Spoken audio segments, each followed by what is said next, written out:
90 ভাগ মুসলমানের দেশে 80 ভাগ মুসলমান কোরআন শরীফের হরফের উচ্চারণ ভালো করে জানে না। বেমান করতে পারেন না আপনারা মৌলবীরা। আমরা শুধু আছি জোর গলায় কথা বলতে। 90 ভাগ মুসলমানের দেশে 80 ভাগ মুসলমান কোরআন শরীফের তিলাওয়াত বিশুদ্ধ জানে না। তিলাওয়াত জানে সবাই, কিন্তু বিশুদ্ধ তিলাওয়াত প্রায় 80 ভাগ মানুষ জানে না। তাহলে আমাদের পীর মুর্শিদের প্রথম মিশন কি ছিল? আমাদের ফুলতলি পীর সাহেব কিল্লার প্রথম মিশন ছিল আমার এখানে কাজ করতে হবে। এখন তাদের হাতে অস্ত্র দেওয়ার দরকার নাই। যখন ফিলিস্তিনের মতো হামাসের সৈনিকদের মতো অবস্থা হবে তখন অস্ত্র দেব আমার কর্মীর হাতে। এখন অস্ত্র দেওয়ার দরকার নাই। এখন আমার দেশের 80 ভাগ 70 ভাগ মানুষ যারা কোরআন বিশুদ্ধ পড়তে পারে না তাদেরকে বিশুদ্ধ কোরআন তিলাওয়াত শেখানোর দরকার। কথা বুঝতে পেরেছেন? এটার নাম তালামিজে ইসলামিয়া। আর এই প্রতিষ্ঠান যিনি প্রতিষ্ঠিত করেছেন তিনার নাম হচ্ছে আল্লামা সাহেব কিবলা ফুলতলি রহমতুল্লাহ আলাইহি। আল্লাহ পাক রব্বুল আলামিন বলেন, যখন আমার কোন গোলাম আমার দেওয়া নেয়ামত রাজ থেকে ভোগ করে আর আমার দেওয়া নেয়ামতগুলিকে নিজের জীবনের কল্যাণের উপকরণ হিসাবে গ্রহণ করে, আমার দেওয়া নেয়ামতগুলিকে নিজের রিজিক হিসাবে গ্রহণ করে, আমার দেওয়া নেয়ামতকে নামাজের শক্তি হিসাবে ব্যবহার করে, এক কথায় আমার বান্দা আমার নেয়ামতগুলি পাওয়ার পরে ভোগ করার পরে যখনই আমার শুকরিয়া আদায় করে, যে কেউ আমি মাওলার দায়িত্ব হলো আমার গোলামের আমলের মধ্যে বরকত দিয়ে দেই। লা আযীদান্নাকুম, আমি আমার বান্দার হায়াতকে পবিত্র করে দেই।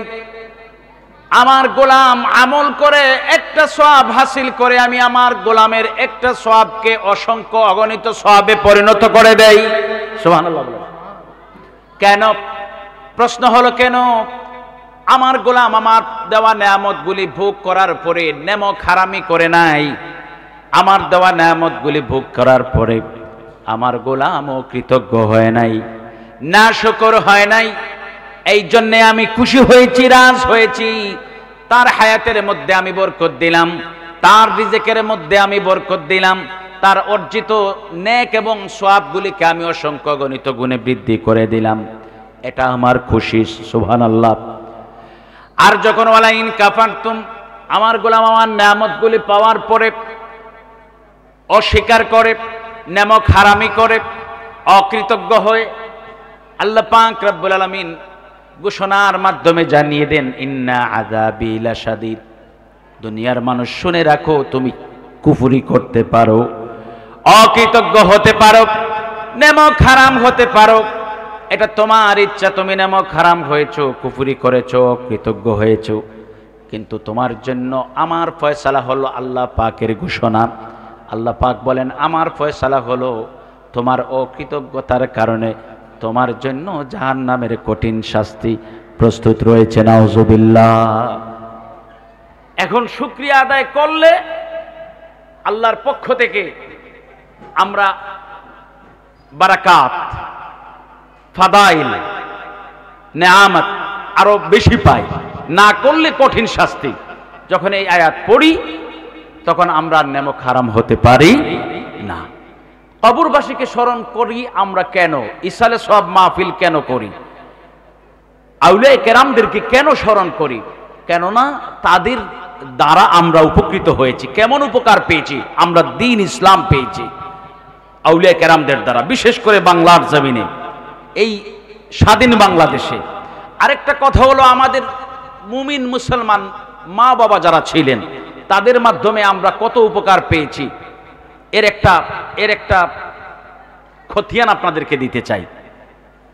মায়ের দুগ্ধ পান করেছি, অনেক হক আছে আমার উপরে। বাবার উপার্জিত অর্থ কড়ি দিয়ে লেখাপড়া করেছি, অনেক হক রয়েছে আমার উপরে। এগুলি আমরা শুনেছি।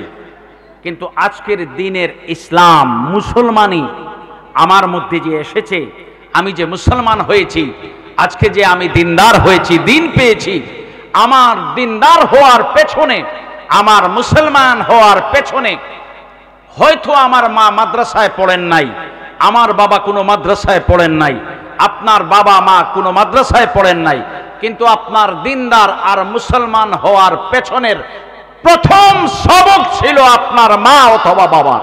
সুবহানাল্লাহ বলেন। বলবেন হুজুর এটা আবার কেমনে?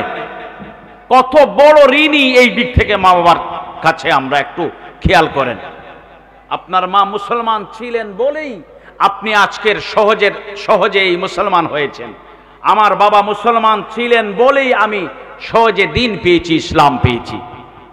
ধরে নেন যদি কোনো গিরিশচন্দ্র, সুভাষচন্দ্র, দীনেশচন্দ্র নামের মানুষ আমার বাবা হতো, কোন রানী দে, স্বপ্না দে, এরকম কোন নারী যদি আমার মা হতো, ধরে নেন আপনার আমার যদি মা হতো, আর আমি এক সময় লেখাপড়া করে বুঝতে পারলাম যে ইসলাম এটা সত্য ধর্ম, ইসলামের নবী সর্বশ্রেষ্ঠ নবী, ইসলামের নবীর আদর্শ পৃথিবীর শ্রেষ্ঠ অমর আদর্শ, আমি জানলাম লেখাপড়া করার পরে। কিন্তু আমার মা বাবা কোনো অন্য ধর্মের অনুসারী, বিধর্মী, আমার মন চাইতো বা চাইলো আমি মুসলমান হব, ওই সময়ে আমার কি মুসলমান হওয়া খুব সহজ ছিল? কথা বলেন, খুব সহজ বিষয় ছিল না? এটা সহজ নয়। কেন সহজ নয়? আমি হয়তো কোনো রানীদের, স্বপ্নাদের ছেলে, অথবা কোনো দীনেশচন্দ্র, বিধানচন্দ্রের ছেলে, আমি যখন আমার মায়ের কাছে গিয়ে বলতাম, মা আমি লেখাপড়া করেছি, বুঝতে পেরেছি, জানতে পেরেছি যে সত্য ধর্ম হচ্ছে ইসলাম, আল্লাহর মনোনীত ধর্ম ইসলাম, মুক্তির ধর্ম ইসলাম, কল্যাণের ধর্ম ইসলাম, না জাতের ধর্মের নাম হচ্ছে ইসলাম, আমি ওই ইসলাম ধর্মকে গ্রহণ করব। বাবাকে যদি গিয়ে বলতাম, বাবা আমি ইসলাম ধর্ম গ্রহণ করব, এটাই সত্য ধর্ম, এটাই শান্তির ধর্ম, জাগতিক শান্তি, পরলৌকিক জীবনের শান্তি, দুনো জাহানের শান্তি এই ধর্মের মধ্যে আছে, এটা বলার পরেও আমার বাবা বলতো, বাবা রে আমাদের ধর্মটাই ঠিক, আমাদের ধর্মটাই প্রাচীন, আমাদের ধর্মটাই সত্য ধর্ম, আমাদের জাত ধর্মের উপর আমাদের মুখে তুই চুনকালি লেপন করিস না, এই পথে তুই যাইস না। যদি মা বাবার কথা না শুনতাম, মা বাবা সম্প্রদায়ের মুরব্বীদেরকে বলতো, সমাজের মুরব্বীদেরকে বলতো, ওই সমাজের, যে আমার ছেলে তো কুপথে চলে যাচ্ছে, অন্য পথে চলে যাচ্ছে, আপনারা একটু ছেলেকে বোঝান। এই সকল বাধা, সকল প্রতিবন্ধকতা উপেক্ষা করে, সকলের কথাকে অমান্য করে, যদিও আমি মুসলমান হতাম হয়তো আমার মাকে ছেড়ে দিতে হতো, যদিও আমি মুসলমান হতাম হয়তো আমার বাবাকে ছেড়ে দিতে হতো, যদিও আমি মুসলমান হতাম আমার জাত সম্প্রদায়কে ছেড়ে দিতে হতো, তারপরে সকলকে উপেক্ষা করে আমি মুসলমান হতাম। কথা বলেন ঠিক কিনা? আজকের কি আপনারা আমার মুসলমান হওয়া এরকম কষ্ট করে? কথা বলেন। এরকম কোন বাধার সম্মুখীন হয়েছি? এরকম ধাপে ধাপে, ঘাটে ঘাটে কি আমি প্রতিবন্ধকতার শিকার হয়েছি? হই নাই। আমার বাবা মুসলমান ছিলেন, আমার মা মুসলমান ছিলেন, হয়তো কোরআনুল কারীমের তাফসীর জানতেন না, হয়তো একটা মাসালার সমাধান দিতে পারতেন না, তারপরেও আমার মা মুসলমান, সাধারণ মুসলমান, বাবা সাধারণ মুসলমান হওয়ার কারণে তারা তাদের কালিমাটা তাদের জানা ছিল। আল্লাহর একত্ববাদ, রাসূলের রিসালাত সম্বলিত কালিমাটা তাদের মুখস্থ ছিল। লা ইলাহা ইল্লাল্লাহু মুহাম্মাদুর রাসূলুল্লাহ। মুসলমান হওয়ার কারণে এই কালিমাটা তাদের জানা ছিল। যখনই আমি কথা বলতে শিখেছি, যখনই আমার জবান থেকে কথাগুলি ফুটতে শুরু করেছে, আমার মা, আমার বাবা শ্রেষ্ঠ মাদ্রাসা মায়ের কুল, ওই ঘরের মধ্যে প্রথমেই আমাকে যে সবক দিয়েছিলেন, মায়ের দেওয়া সবকটুকু ছিল লা ইলাহা ইল্লাল্লাহু মুহাম্মাদুর রাসূলুল্লাহ। বাবার দেওয়া সবক ছিল লা ইলাহা ইল্লাল্লাহ মুহাম্মাদুর রাসূলুল্লাহ সাল্লাল্লাহু আলাইহি ওয়াসাল্লাম। আমার মা আমাকে সবক দিয়েছেন, কালিমার সবক। আমি বড় হতে শুরু করেছি, ধীরে ধীরে বড় হলাম, সেই মায়ের সবক থেকে শুরু করলাম। আজকের দিনে আমি একজন মুসলমান। সুবহানাল্লাহ বলেন। এখন বলেন, আপনার মুসলমান হওয়ার পেছনে, আমার মুসলমান হওয়ার পেছনে আমার মা বাবার অবদান আছে না নাই? আছে না নাই? আমি আজকের মুসলমান, মা বাবার দুধ খাইছি। ওয়াফিসালুহু ফি আমাইন হামালাতহু উম্মুহু ওয়াহনান আলা ওয়াহনিন, এটা তো আছেই। হাক্কুল ওয়ালিদাইন আছে, হুকুক আছে, আছে না নাই? ওগুলি তো আছেই, আমি ওগুলি কথা বলছি না। আজকের দিনের আমি মুসলমান, বড় মৌলবী। আমাদের মৌলবী জাতের মাঝে, এই সম্প্রদায়ের মাঝে কিছু কিছু বেশি জাননেওয়ালা বাইর হইছে। হ্যাঁ, বেশি জাননেওয়ালা বাইর হইছে, বলে যে আমার বাবা ভুল করছে, আমার মা ভুল করছে। নতুন বাইর হইছে না, যে ওরা বুঝে নাই, ওরা ভুল করছে, আমরা কি বিপদে যাব? আরে ভাই, তুমি বাবার ভুলের চিন্তা করতেছো। তুমি আজকের দিনের যে মুসলমান কালেমাওয়ালা, তোমার কালেমার সবক প্রথমেই তোমার কানে যারা দিয়েছেন, হক মা অথবা বাবা, তাদের অবদান আছে না নাই? হক আছে না নাই? এজন্য আমরা নেমক হালাল থাকতে চাই। আমরা আমাদের কবরবাসী মা বাবাকে, জিন্দা মা বাবাকে তো স্মরণ করি, কবরবাসী মা বাবাকে অবশ্যই আমরা স্মরণ করি, আল্লাহর দরবারে শুকরিয়া আদায় করি। সকলে বলি আলহামদুলিল্লাহ। আল্লাহ পাক রব্বুল আলামিন আগেকার মানুষদের স্মরণ রাখার জন্য কোরআনুল কারীমের মধ্যে আয়াতে কারিমা নাজিল করেছেন, নবীজির কাছে আয়াতে কারিমা নাজিল করেছেন। রব্বুল আলামিন ঘোষণা করেন, ওয়াল্লাযীনা জাউ মিন বাদিহিম ইয়াকুলুনা রাব্বানা ইগফির লানা ওয়া লিইখওয়ানিনা আল্লাযীনা সাবাকুনা বিল ঈমান ওয়া লা তাজআল ফী কুলুবিনা গিল্লাল লিল্লাযীনা আমানু রব্বানা ইন্নাকা রাউফুর রহিম। সুবহানাল্লাহ বলেন।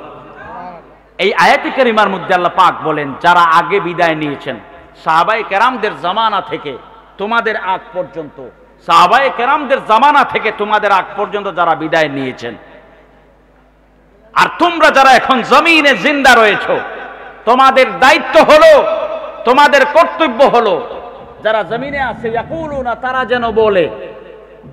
যেন বলে রব্বানা ইগফির লানা। নারায়ে তাকবীর, নারায়ে রিসালাত, তালামিজ ইসলামিয়ার মুহতারাম কেন্দ্রীয় সভাপতি ছাত্রনেতা জনাব মাহবুবুর রহমান ফরহাদ উপস্থিত হয়েছেন। সকলে বলি আলহামদুলিল্লাহ। আগেকার মানুষকে স্মরণে রাখার জন্য আল্লাহ পাক কোরআনুল কারীমের মধ্যে আয়াতে কারিমা দিয়েছেন, ওয়াল্লাযীনা জাউ মিন বাদিহিম ইয়াকুলুনা রব্বানা ইগফির লানা ওয়া লিইখওয়ানিনা আল্লাযীনা সাবাকুনা বিল ঈমান। অর্থাৎ সাহাবায়ে কেরাম, তাবেঈন, তাবে তাবেঈন, আইম্মায়ে মুজতাহিদিন, সালফে সালিহিন, মুমিন মুমিনাত, যারা তোমাদের থেকে আগে বিদায় নিয়েছেন, আর জমিনে যারা জিন্দা রয়েছে, ইয়াকুলুন, তারা যেন বলে, তারা কি করে? তারা যেন বলে রব্বানা ইগফির লানা, ওগো বিশ্বজাহানের প্রতিপালক, ক্ষমা করে দেন আপনি আমাদেরকে, ওয়া লিইখওয়ানিনা আল্লাযীনা সাবাকুনা বিল ঈমান, আমাদের আগের যে সকল ভাইরা ঈমানের উপর সাবেত কদম রেখেছিল, ঈমানের উপর সুপ্রতিষ্ঠিত ছিল, আমাদের আগের ভাইদেরকেও আপনি ক্ষমা করে দেন। সুবহানাল্লাহ। তাহলে ইসালে সওয়াব মাহফিল, কবরবাসী মুর্দেগানদের স্মরণে রাখার দায়িত্ব আমাদের আছে না নাই? যদি রাখি আমরা নেমক হালাল, যদি ভুলে যাই নেমক হারামের দলে দপ্তরে আমাদের নাম উঠে যাবে, নাউজুবিল্লাহ। আল্লাহ পাক রব্বুল আলামিন অসংখ্য গণিত নেয়ামত আমাদেরকে দিয়েছেন।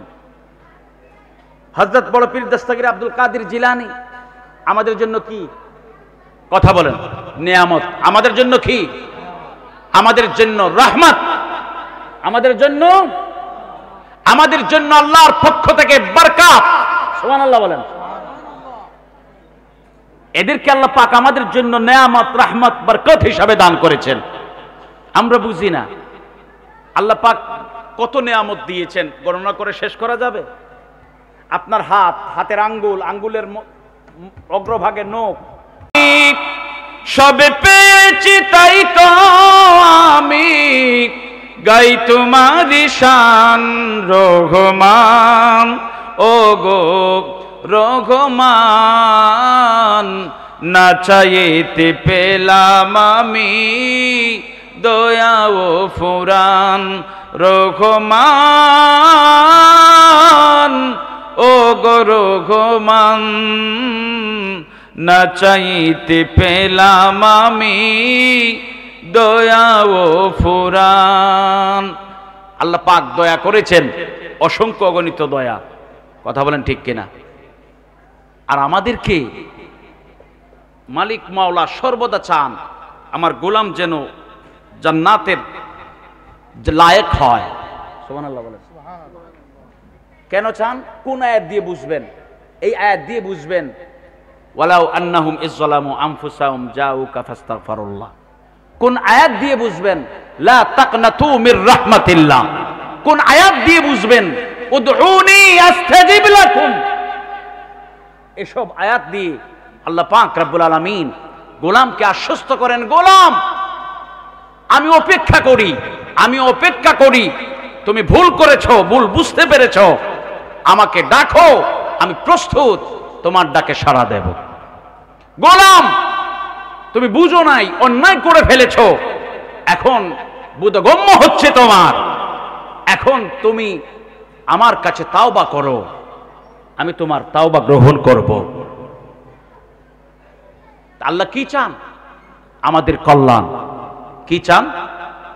আমরা যেন জান্নাতি হই, জান্নাতি হওয়ার জন্যে শর্ত হচ্ছে আল্লাহর হুকুমের কর্মগুলি সম্পাদন করা। গোলামের জান্নাতি হওয়ার জন্য শর্ত হচ্ছে আল্লাহর হুকুমের কাজগুলি বাস্তবায়ন করা। এই আমার আলোচনার মূল পয়েন্টটা এখানে একটু মনোযোগ দিয়ে শুনবেন। জান্নাতের লায়েক হওয়ার জন্যে, সফল কাম হওয়ার জন্যে, সাকসেসফুল হওয়ার জন্যে শর্ত হলো আল্লাহর হুকুমের কর্মগুলি সম্পাদন করা। আল্লাহর হুকুমের কর্মগুলি যখন আমি সম্পাদন করব, এই কর্মগুলির নাম হবে ইবাদত। এগুলির নাম কি হবে? কথা বলেন, এগুলির নাম কি হবে? গভীর মনোযোগ। আল্লাহ পাক রব্বুল আলামিন হুকুম করেছেন আকিমুস সালাত, নামাজ প্রতিষ্ঠা করো। ইন্নাস সালাতা কানাত আলাল মুমিনিনা কিতাবাম মাওকুতা।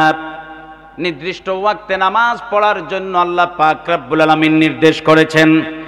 একজন ঈমানদার নির্দিষ্ট সময়ে ওয়াক্তে নামাজটা আদায় করে নেয়, কার হুকুম তামিল করেছে? কার হুকুম বাস্তবায়ন করেছে? আল্লাহর হুকুম বাস্তবায়ন করেছে। এই জন্য এই নামাজটা হচ্ছে তার জন্য ইবাদত। সুবহানাল্লাহ বলেন। আল্লাহ পাক রব্বুল আলামিন হুকুম করেছেন কুলু কাওলান সাদীদা, গোলাম সত্য কথা বলো। আল্লাহর গোলাম ঘুম থেকে ওঠার পরে সাংসারিক পারপাসে, পারিবারিক কাজে কথা বলতে হয়, ব্যবসায়িক কর্মে কথা বলতে হয়, রাজনীতির কাজে কথা বলতে হয়, লেখাপড়ার জন্য কথা বলতে হয়। আল্লাহর বান্দা যখনই কথা বলে, জবান থেকে একটা কথাও মিথ্যা বের করে না, খেয়াল করে করে জবান থেকে সত্য কথাগুলি বের করে। হুকুম মেনেছে কার? এই সত্য কথাটা বলা হচ্ছে তার জন্য একটি ইবাদত। আল্লাহর হুকুমের কর্মটাই হচ্ছে গোলামের জন্য ইবাদত। হুকুমের কর্মের নাম কি? কর্মকে কি বলে? ইবাদত। আল্লাহ পাক রব্বুল আলামিন হুকুম করেছেন জাহিদু ফি সাবিলিল্লাহ, আল্লাহর রাস্তায় জিহাদ করো, প্রাণপণ চেষ্টা করো আল্লাহর দ্বীনকে জমিনে প্রতিষ্ঠিত রাখার জন্য।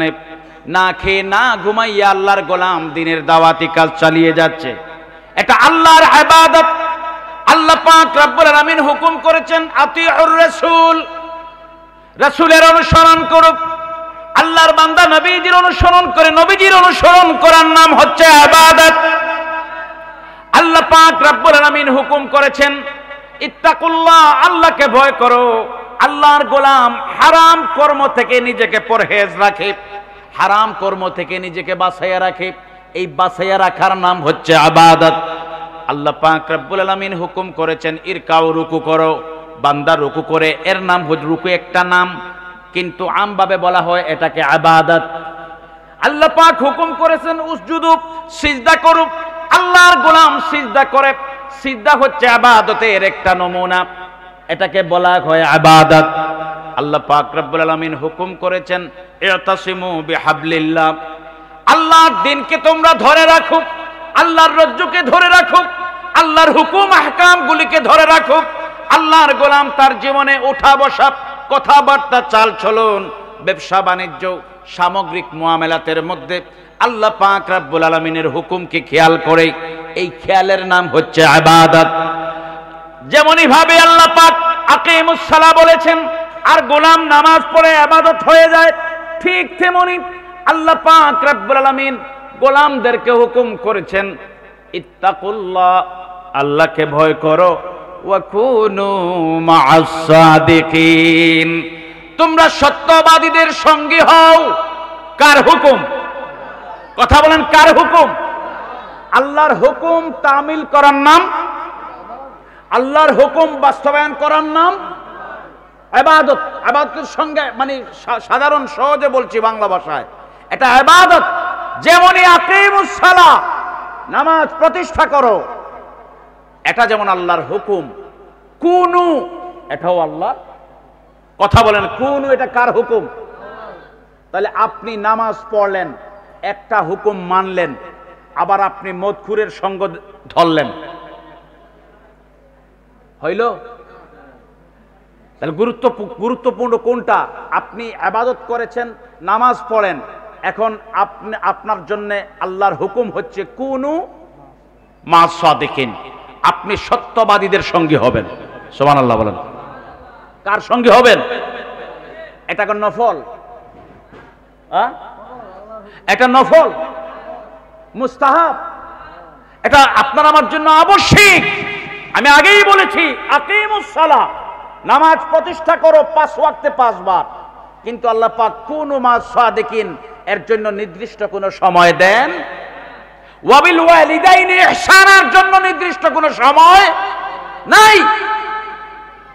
মা বাবার খেদমতের জন্য নির্দিষ্ট কোনো সময়। নামাজ 5 ওয়াক্তের বেশি 6 ওয়াক্ত পড়লে গুনাহগার হবেন। আর মা বাবার খেদমত 24 ঘন্টার মধ্যে 23 ঘন্টা 59 মিনিট 59 সেকেন্ড পর্যন্ত আপনি ভালো করেছেন, তা ভালো। 1 সেকেন্ড খারাপ করেছেন, আপনি গুনাহগার হয়ে যাবেন। কথা বলেন ঠিক কিনা? কোন মা'আস সাদিকিন এই অর্ডার 24 ঘন্টার জন্য, কোন অর্ডারের মতো ওয়াবিল ওয়ালিদাইনি ইহসানা, ওই অর্ডার যেমন 24 ঘন্টার জন্য, ঠিক ওইভাবে এই হুকুমটাও হচ্ছে 24 ঘন্টার জন্য। আমরা কি করলাম?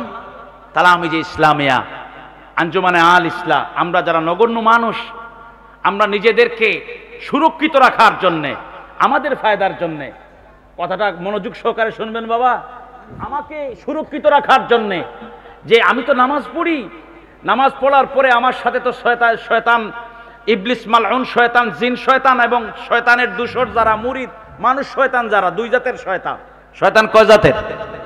কথা কোন কয় জাতের? একটা হচ্ছে জিন শয়তান, আর একটা হচ্ছে মানুষ শয়তান।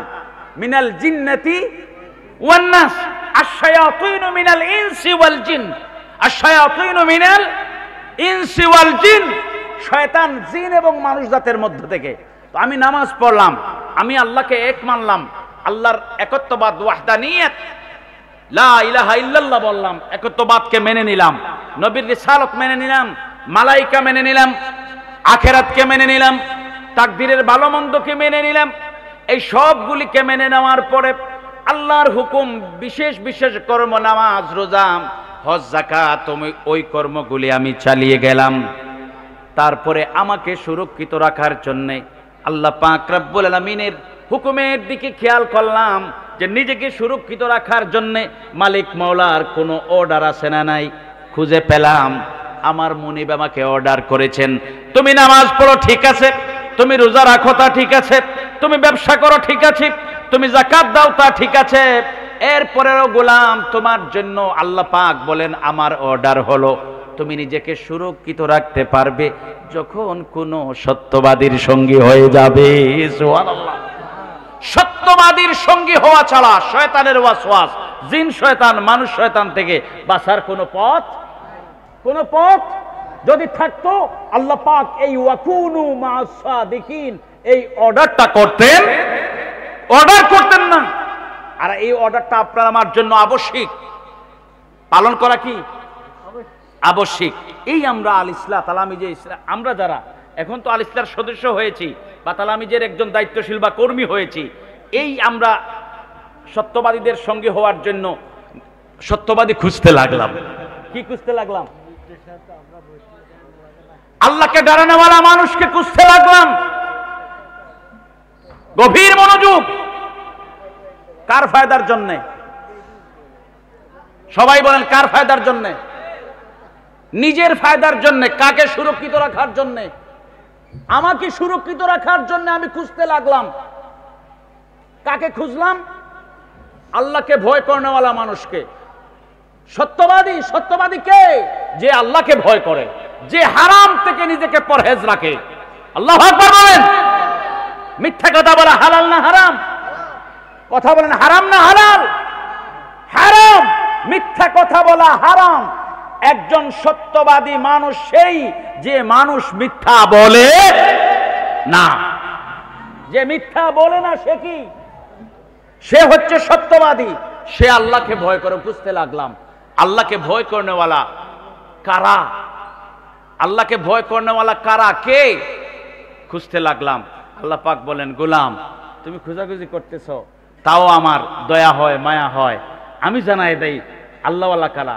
আল্লাহ পাক ঘোষণা করে দিলেন আলা ইন্না আউলিয়া আল্লাহি লা খাউফুন আলাইহিম ওয়া লা হুম ইয়াহজানুন আল্লাযীনা আমানু ওয়া কানু ইয়াত্তাকুন। সুবহানাল্লাহ বলেন।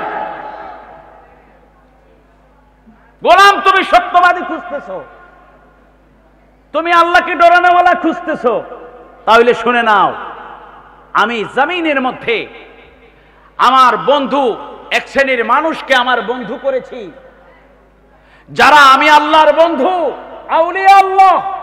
সুবহানাল্লাহ বলেন। যারা আমি আল্লাহর বন্ধু তাদের কোনো ভয় নাই, তাদের কোনো ভয় নাই। লা খাউফুন আলাইহিম, তাদের চিন্তিত হওয়ার কোনো কারণ নাই। ওয়ালা হুম ইয়াহজানুন, চিন্তিত হওয়ার কারণ নাই।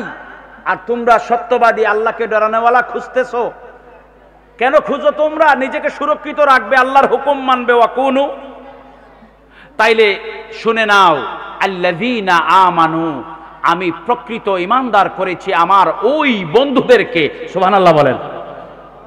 যারা ঈমানদার, যারা কি? আল্লাযীনা আমানু, আমি তাদেরকে ঈমানদার করেছি। তোমরা প্রকৃত ঈমানদারের সঙ্গী হতে চাচ্ছ, তাহলে আমি প্রকৃত ঈমানদারদের একটা নমুনা দিয়ে দিলাম, পরিচয় দিয়ে দিলাম। আমার বন্ধু যারা তারা প্রকৃত ঈমানদার, আমার বন্ধু যারা তারা প্রকৃত ঈমানদার।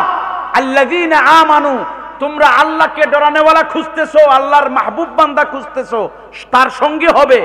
আমি পরিচয় দিয়ে দিলাম আমার ওলি যারা হয়েছে, আমি যাদেরকে বন্ধু করে নিয়েছি, ওয়া কানু ইয়াত্তাকুন, তারাই হচ্ছে আল্লাহ ডরানোওয়ালা। আওয়াজ করে বলেন সুবহানাল্লাহ। তারা হচ্ছে আল্লাহকে ডরানোওয়ালা। এই আমরা আউলিয়া কেরামদের সঙ্গী হতে চাচ্ছি। এক কথায় বলেন আউলিয়া কেরামের সঙ্গী কেন হয়? দল বড় করার জন্যে? কথা বলেন দল বড় করার জন্যে? আমার নিজেকে সুরক্ষিত রাখার জন্যে, আমার ঈমান, আমার ইসলাম, আমার তাহযীব, আমার তামাদ্দুন, আমার আকীদা, আমার বিশ্বাস, আমার পরিচয়, আমার সত্তা, এই সবগুলিকে সুরক্ষিত রাখার জন্যে আমি আল্লাহর একজন মাহবুব বান্দার অনুসরণ করি এবং তার সঙ্গী হই। এতে কি কোনো গুনাহ আছে? কোনো অসুবিধা আছে? কিছু মানুষ বাইরেছে এখন, হ্যাঁ কি ওলি, আবার কে কেডা ওলি? আমিও 100, হুজুরও 100, অর্থাৎ সে তারা 100 ভাবে, আর যে আল্লাহর গোলাম কোরআন পড়ে, কোরআন রিসার্চ করে, কোরআন তিলাওয়াত করে, কোরআনের সব শিক্ষা দেয়, তালিম দেয়, সে নিজেকে 100 ভাবে আর মর্যাদাবান আল্লাহর দরবারে। ওয়াল্লাযীনা উতুল ইলমা দারাজাত, আল্লাহ যাকে ইলম দিয়ে, ওহীর জ্ঞান দিয়ে দারাজাতকে বুলন্দ করে দিয়েছেন, মর্যাদার আসনকে বৃদ্ধি করে দিয়েছেন। কিছু কমবক্ত নামক হারাম আলিম হোক, যেই হোক না কেন, ওই মানুষগুলি নিজেকে 100তে 100 ভাবে আর অন্যকে আরো নগণ্য ভাবে। নাউজুবিল্লাহ, বেশি ভাবতে পারে না। এরকম মানুষ আছে না নাই? সে বলবে আমিও নামাজ পড়ি, উনিও নামাজ পড়েন, আমিও 100, উনিও 100।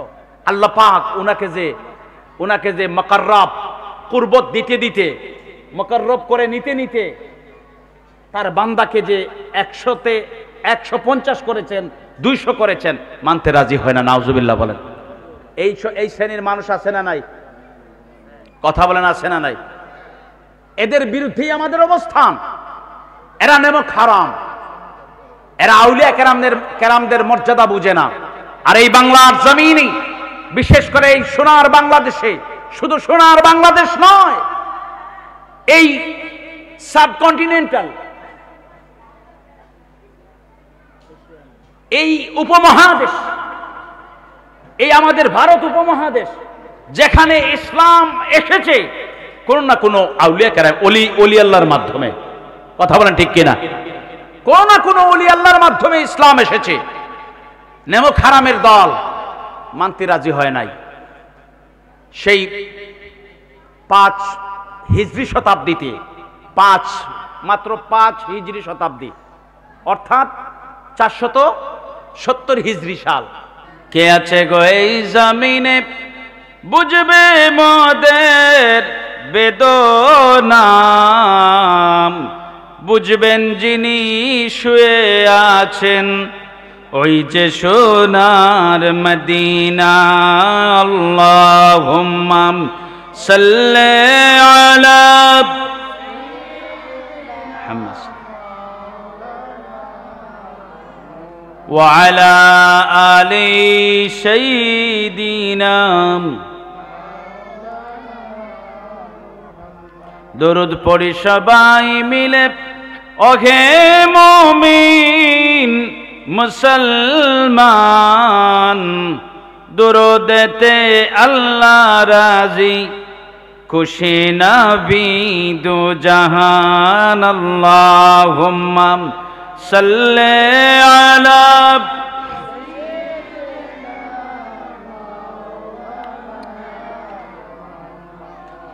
ওয়া আলা আলি।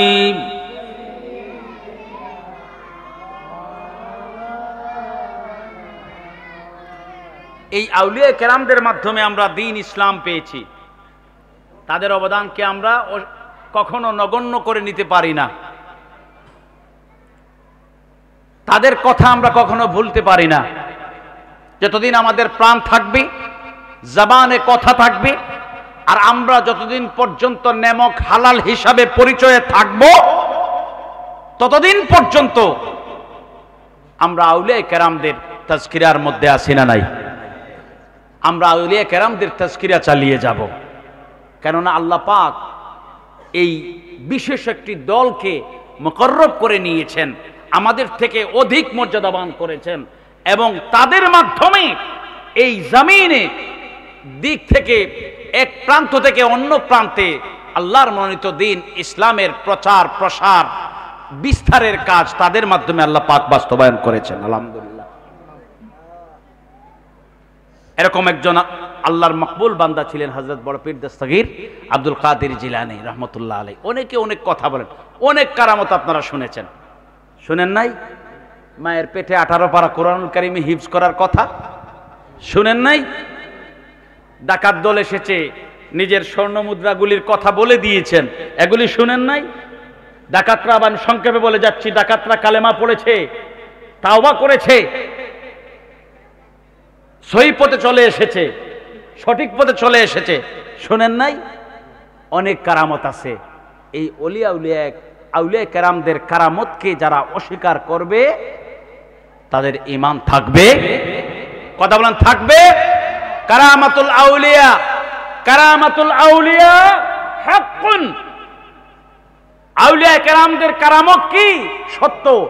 এই বর্তমান সময়ে কিছু মানুষ, দুঃখের সাথে বলতে হয়, কিছু মানুষের মধ্য থেকে, বিশেষ করে আলেম সমাজের মধ্যে কিছু মানুষ, কথাগুলি খোলাসা বলে যাচ্ছি, ভিতরে কিছু রাখছে না, ওই আলেম শ্রেণীর কিছু মানুষ,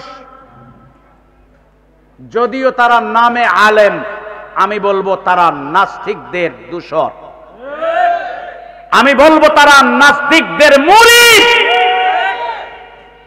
কেন বলবেন হুজুর হঠাৎ এই কথা কেন? জবাব হলো, বর্তমান সময়ে নাস্তিকরা, যারা ঈশ্বরে বিশ্বাসী নয়, নাস্তিক্যবাদী, সেই মানুষগুলি কিছু দেখলে নিজে বিশ্বাস করে নেয়, বস্তুবাদী হয়ে গেছে। কথা বলেন ঠিক কিনা?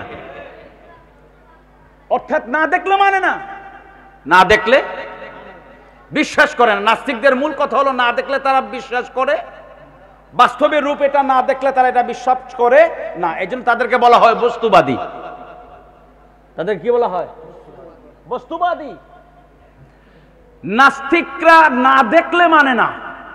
আচ্ছা, কারামত, মুজেজা, এগুলি কি ওই বিজ্ঞানের ইলম দিয়ে ধরা যাবে?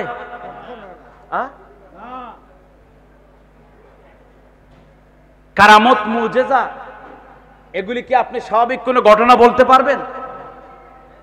যেগুলি আলৌকিক সেটার নাম মুজেজা। যেগুলি নবী রাসূলদের মাধ্যমে হয়েছে, কিছু ঘটনা আলৌকিক, যেটার নাম হচ্ছে কারামত, যেগুলি আউলিয়া কেরামদের মাধ্যমে ঘটেছে। কথা বলেন ঠিক কিনা? এই কারামতগুলি আউলিয়া কেরামদের মাধ্যমে ঘটে। তো নাস্তিকরা না দেখে, বস্তুবাদীরা কোনো কিছু মানে না। বর্তমানে কিছু আলেম নামদারি কিছু মানুষ দেখবেন কারামতকে বিশ্বাস করে না। নাউজুবিল্লাহ বলেন। এখন আপনারা বলেন নাস্তিক আর তার মাঝে পার্থক্য কি আছে? নাস্তিক আর তার মধ্যে কি পার্থক্য আছে? নাস্তিক আল্লাহকে দেখে নাই, মানে নাই। আল্লাহকে দেখে নাই, মানে না। আর মৌলবী নাম নিয়া আল্লাহরে মানছে, নবীর মুজেজা, আউলিয়া কেরামদের কারামত, এগুলিকে মানে না। অর্থাৎ এগুলি তো অলৌকিক ঘটনা, এগুলি স্বাভাবিক হয় না, এগুলিকে সে মানে না। তো আমি বলি তারা ওই নাস্তিক্যবাদী, বেদিন, ওই বেঈমানদের দোসর। কথা বলেন ঠিক কিনা? কিন্তু আমরা আউলিয়া কেরামদের কারামতে বিশ্বাস করি। আব্বাসী খলিফার তৎকালীন সময়ের আমির যিনি ছিলেন, আল আব্বাসী খেলাফতের খলিফা যিনি ছিলেন, শোনেন, আব্দুল কাদের জিলানী রহমতুল্লাহি আলাইহির কাছে আসছেন 10টি কৌটা, যে 10টি কৌটার মধ্যে স্বর্ণালঙ্কার ছিল, স্বর্ণ ছিল। আবুল আব্বাস হুসাইনি তিনি বর্ণনা করছেন 10টি কৌটা নিয়ে আব্বাসী খেলাফতের তৎকালীন আমির আব্দুল কাদের জিলানী রহমতুল্লাহি আলাইহির দরবারে হাজির হয়েছেন। 10টি কৌটার মধ্যে স্বর্ণ। আল্লাহর ওলির দরবারে হাজির হয়ে বলেন, আমি আপনাকে হাদিয়া করলাম। আল্লাহর ওলি বলেন, আমি নেব না, আমি নেব। তিনি বলেন, আমি হাদিয়া করেছি, আপনি গ্রহণ করুন। হযরত আব্দুল কাদের জিলানী রহমতুল্লাহি আলাইহি বলেন, তুমি আমাকে কি হাদিয়া করেছো? এই 10টি কৌটা সামনে রাখা হলো। 2টি কৌটাকে হাতে নিয়ে মুছড় দিলেন, ভাঙলেন। যখনই 2টি কৌটাকে চাপ দিলেন, 2টি কৌটার ভিতর থেকে রক্ত প্রবাহিত হতে লাগলো। সুবহানাল্লাহ বলেন। হযরত আব্দুল কাদের জিলানী রহমতুল্লাহি আলাইহি বলেন, তুমি আমাকে কি দিয়েছো? জনগণের রক্ত চুষে চুষে আমাকে স্বর্ণ বানিয়ে দিয়েছো। সুবহানাল্লাহ বলেন। জনগণের রক্ত তুমি জনগণকে জুলুম করেছো, নির্যাতন করেছো, জনগণের সম্পদ আত্মসাৎ করেছো, আত্মসাৎ করে করে আমাকে স্বর্ণ মুদ্রা উপহার দিচ্ছ, 2টা কৌটা ছাপ দিয়ে দেখিয়ে দিলেন তুমি জনগণের রক্ত এনে আমাকে উপহার দিচ্ছ, আমি ওইটা নেব। সাথে সাথে তিনি অজ্ঞান হয়ে গেলেন। তৎকালীন সময়ের খলিফা আমির অজ্ঞান হয়ে গেলেন। তারপরে তাওবা করলেন। হযরত আব্দুল কাদের বড় পীর দস্তগীর রহমতুল্লাহি আলাইহি এর কাছে তাওবা করে তিনি আবার কালেমা পড়ে তার পেছনের জিন্দেগির সমস্ত গুনার জন্য আল্লাহর দরবারে অনুতপ্ত হয়ে ইসলাহের পথে, সত্যের পথে, আউলিয়া কেরামদের পথে নতুন করে আবার যোগদান করলেন। আওয়াজ করে বলুন সুবহানাল্লাহ। আউলিয়া কেরামদের কেরামত তারা কোনটার ভিতরে, এখন যদি আপনি বলি কোনটার ভিতরে কি আছে বলতে পারবেন, তাহলে আপনারা আরেকটা ফতোয়া লাগাই দেবেন। এগুলি তো কেরামত, এটা নাস্তিকদের মাথায় ধরে না। আর তুমি যদি মৌলবী এক আল্লাহকে না দেখে বিশ্বাস করে থাকো, অবশ্যই তোমাকে আউলিয়া কেরামদের এটাকেও বিশ্বাস করতে হবে। কথা বলেন ঠিক কিনা? তো আমরা সেই আউলিয়া কেরামদের উত্তরসূরি। আমরা তালামিজে ইসলামিয়ার আজকের এই জেলা সম্মেলনে হাজির হয়েছি, ইসালে সব মাহফিলে হাজির হয়েছি। আমাদের একটা পরিচয় আছে।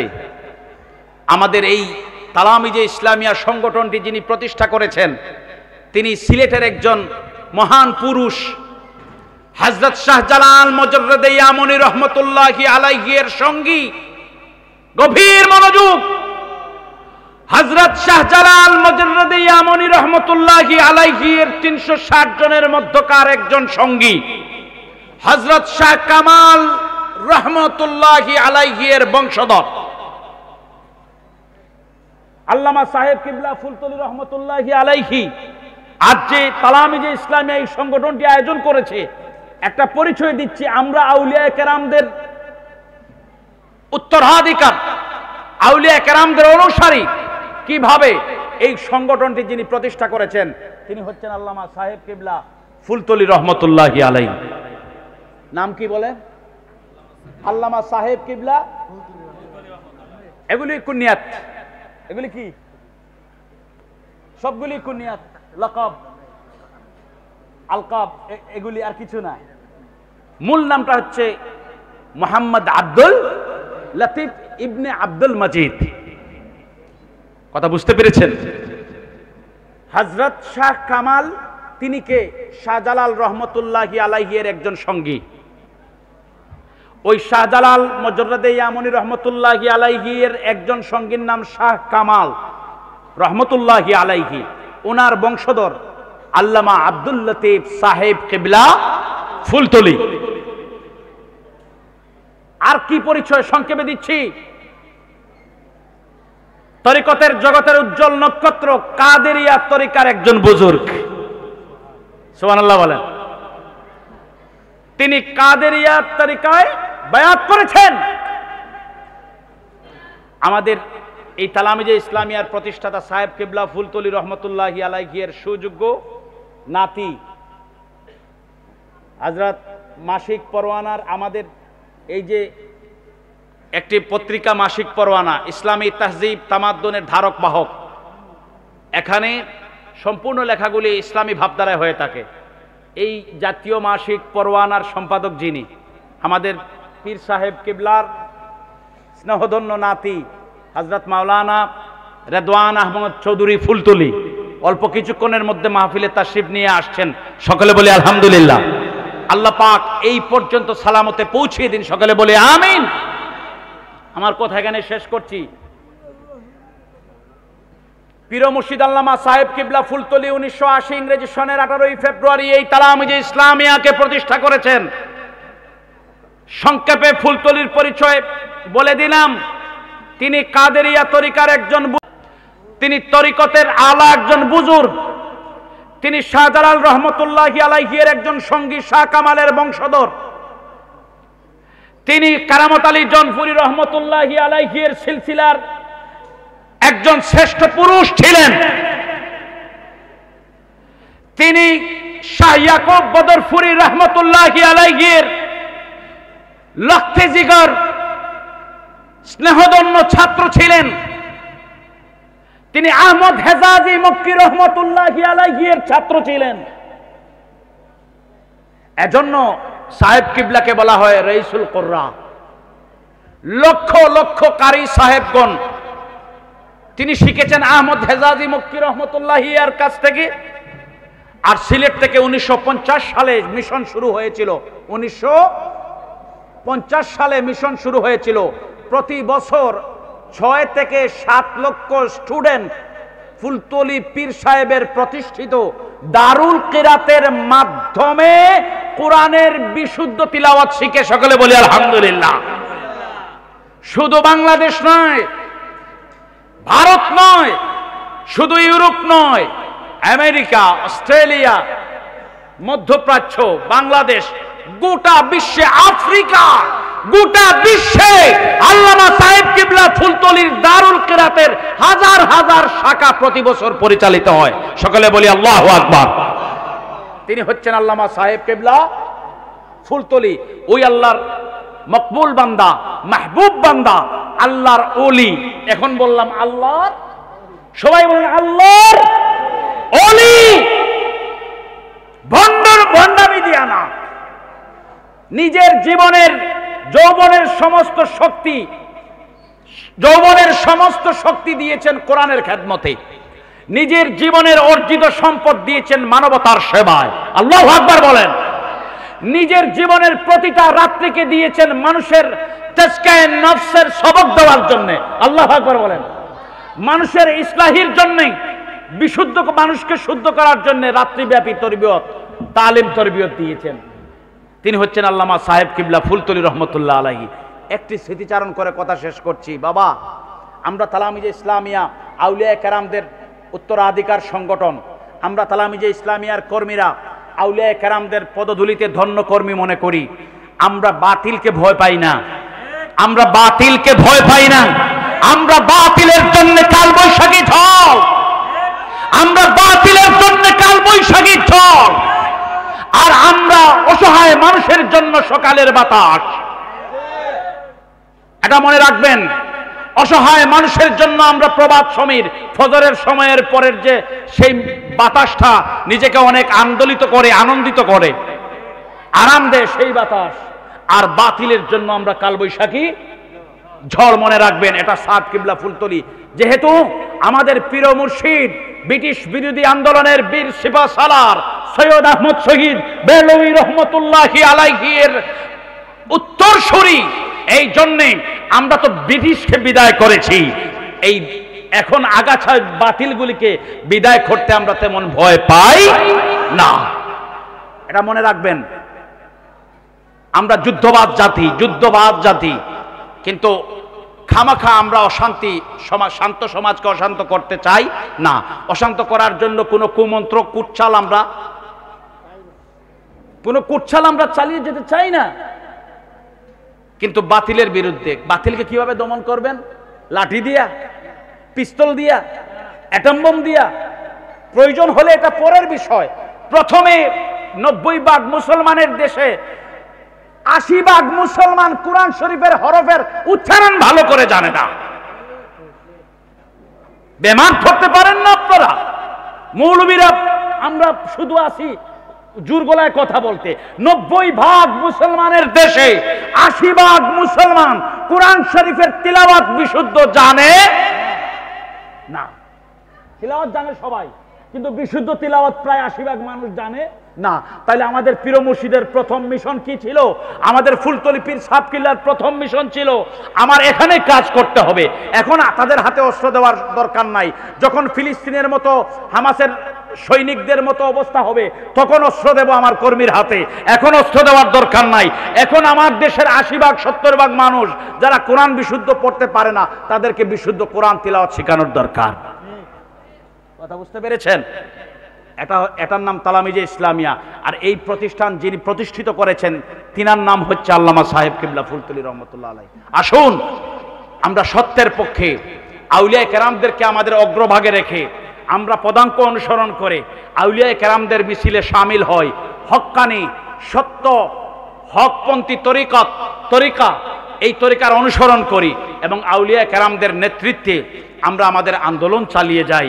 এই পৃথিবীর গাফিল মানুষগুলিকে আমরা গাফিলতির ঘুম থেকে জাগ্রত করি। আল্লাহ পাক আমাদেরকে তৌফিক দান করুন এবং আমরা যেন আমাদের কবরবাসী আউলিয়া কেরাম মুমিন মুমিনাত সকলকে স্মরণ করে আল্লাহর দপ্তরে আল্লাহর দরবারে নিজেকে নেমক হালালের কাতারে আমার নামটা লিপিবদ্ধ করাতে পারি। আল্লাহ পাক যেন আমাদেরকে এই তৌফিকটুকু দান করেন, আমরা যেন আল্লাহর দপ্তরে নেমক হালালের কাতারে থাকি। সকলে বলেন আমিন। ওয়া আখিরু দাওয়ানা আনিল হামদুলিল্লাহি রাব্বিল আলামিন। ওয়াসসালামু আলাইকুম ওয়া রাহমাতুল্লাহি ওয়া বারাকাতুহু।